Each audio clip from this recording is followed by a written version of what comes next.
Hi, Rob. Hard luck. Just your initial thoughts on the game, and maybe just also something on the fight that the guys showed throughout when you are under the pump. Yeah, it's obviously gutting to lose a semi-final.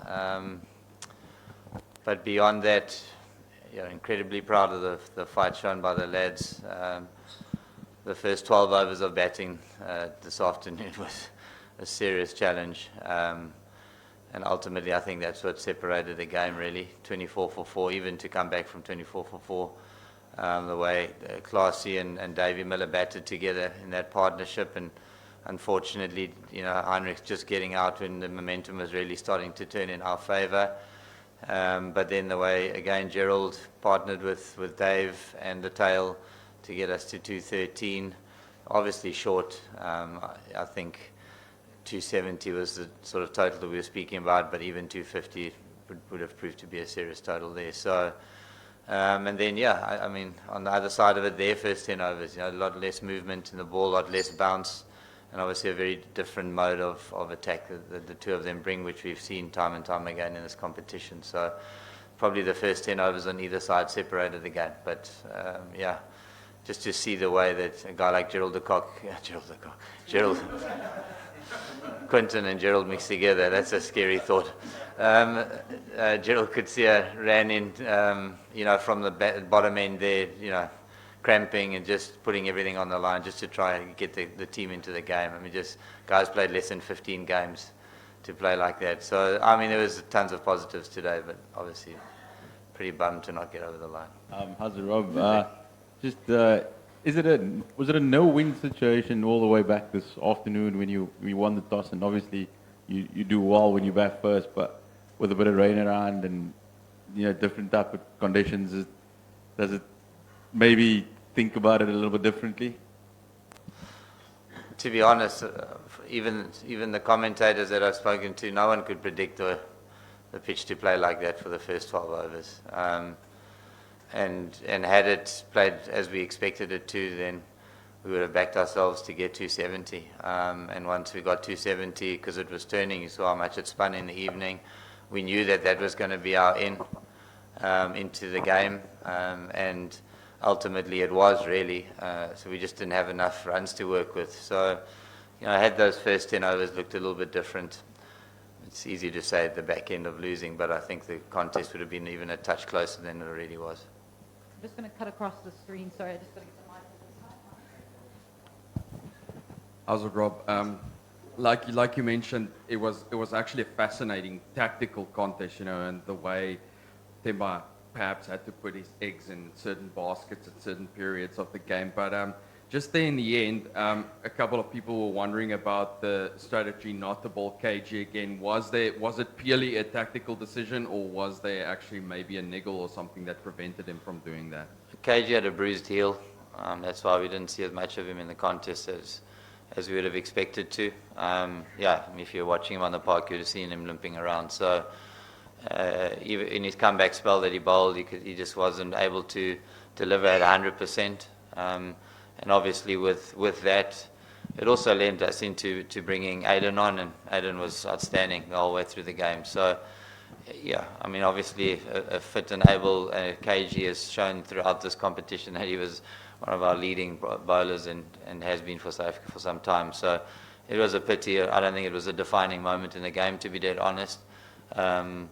But obviously, a pity that we couldn't call on him in the normal way. Hi, Rob. Rob, having sort of seen South Africa lose at knockout matches a fair amount in the past, this seemed different in that, there wasn't like people weren't collapsing on the field in tears, and it looked quite measured and grounded. Can you just talk a bit about the maturity journey that maybe the team has been on, and are you quite proud of them despite everything?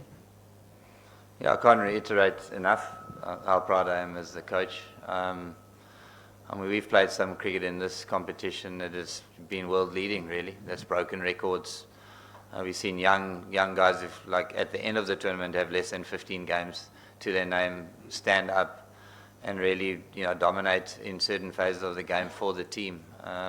Different people putting their hands up throughout the competition, and you can only but do your best, like put everything on the line on the day today. I don't think anyone could watch and say it wasn't through lack of effort. I don't think anyone could say the guys didn't back themselves, they didn't back each other. We've spoken about that. We've just spoken about leaning on each other in the tough times, and these games are, bring out those moments.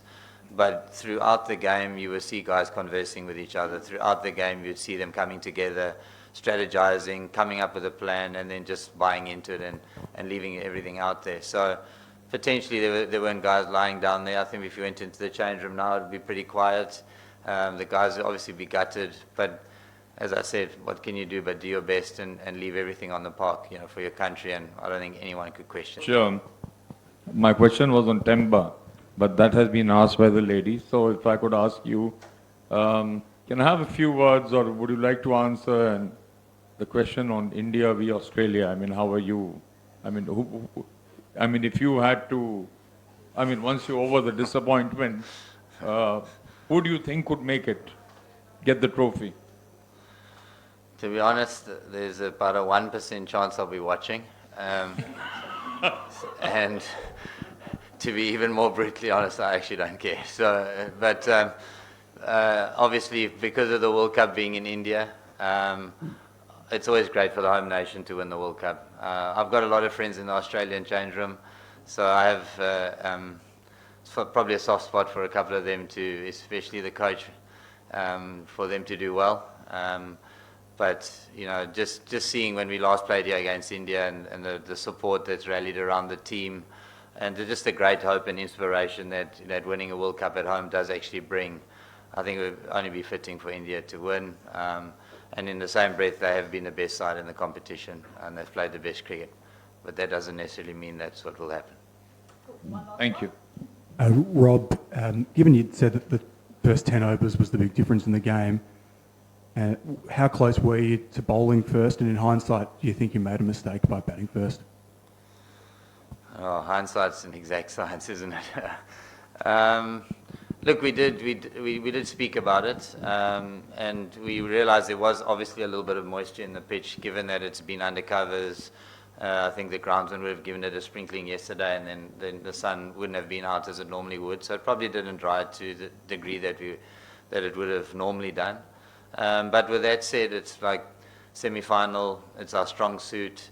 Runs on the board, being able to create pressure that way, knowing that it was going to turn because it had to, and knowing that if there is a weakness in the Australian side, it is against spin.